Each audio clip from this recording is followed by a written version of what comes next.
Hey everybody. So there's something that I haven't really talked about yet on this channel that's actually a pretty big deal going on right now, and that is the William Nylander situation up in Toronto. Nylander is a restricted free agent, and has been since the end of last season.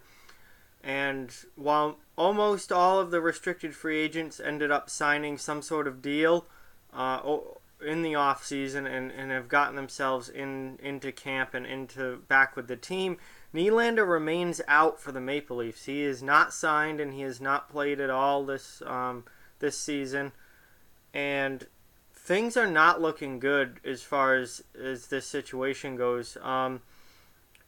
Nylander and the Leafs appear to be very far apart as far as a dollar amount on this contract. Nylander wants a long-term deal at upwards of $8 million per year. Toronto is looking to get him closer to $6.5 million per year. They're not close. It's not like they're just arguing over a few $100,000, and it's not like they're arguing is it going to be 7 or $7.5 million. They're arguing about millions of dollars here. The jump between $6.5 to $8 million per season is a significant jump as far as salary is concerned.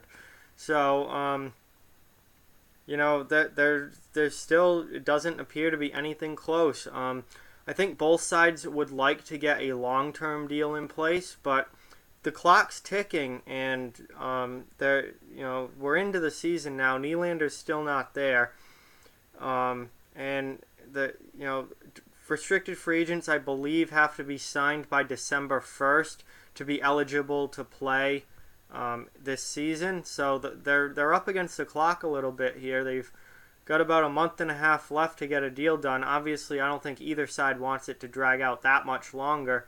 But when you're this far apart on money, it might drag out that long.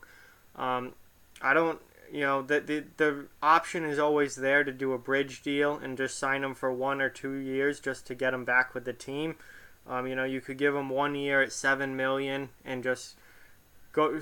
I mean, you'd end up starting this whole thing over again next offseason, but at least it would get him back with the team in the lineup and playing, which he is not right now. For the good news for the Maple Leafs is they're playing really, really well without William Nylander in the lineup, and that kind of takes a lot of the leverage away from Nylander.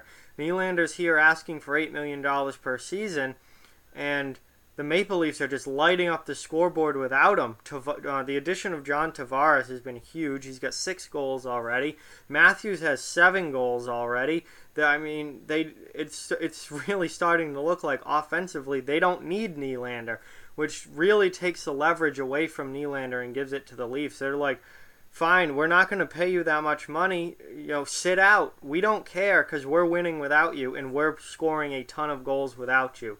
So you can sit out for all we care, and that might be just what happens. But if I'm Nylander, I'm not liking the fact that the Leafs are tearing it up without him, because that is just taking the leverage right away from him. If I were the Maple Leafs, I would not give William Nylander $8 million per year. I'm with Toronto and looking to get him around 6.5. I am not paying him that much money, especially with Tavares locked up at $11 million per year. You have Matthews, Marner, who all will need contracts.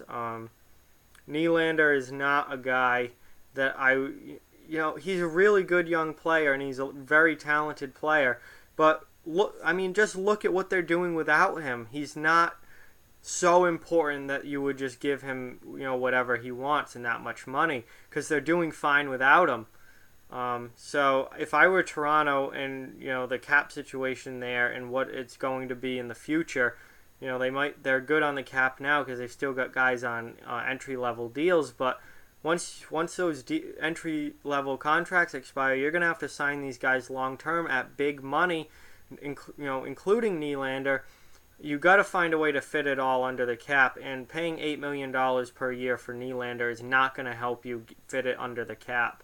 So I'm with Toronto on this. I am looking to get him at around 6.5. if you're gonna, obviously you're gonna have to bump it up a little bit to meet somewhere in the middle. Right around 7, I think, would be a good number to stop at. Anything higher than that, I'm thinking, you know what, we'll just trade you, or you can walk, whatever.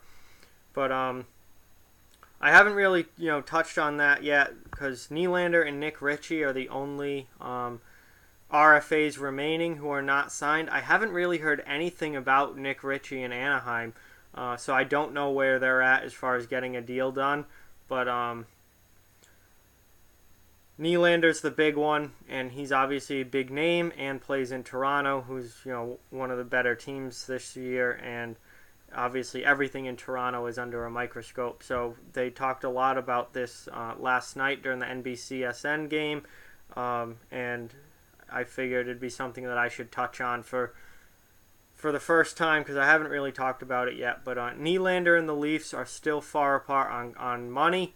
I'm siding with the Leafs on this one, and we'll have to wait and see if any sort of deal gets done, whether it's a long-term deal, whether it's a bridge deal, or whether the Leafs just tell Nylander to go shove it and we're going to play without you.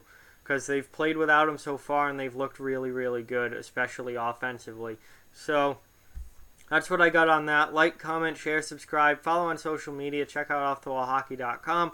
All those links are down in the description below. Keep spreading the word about this channel. Let's keep this thing growing. Thank you very much for watching. I'll talk to you guys soon.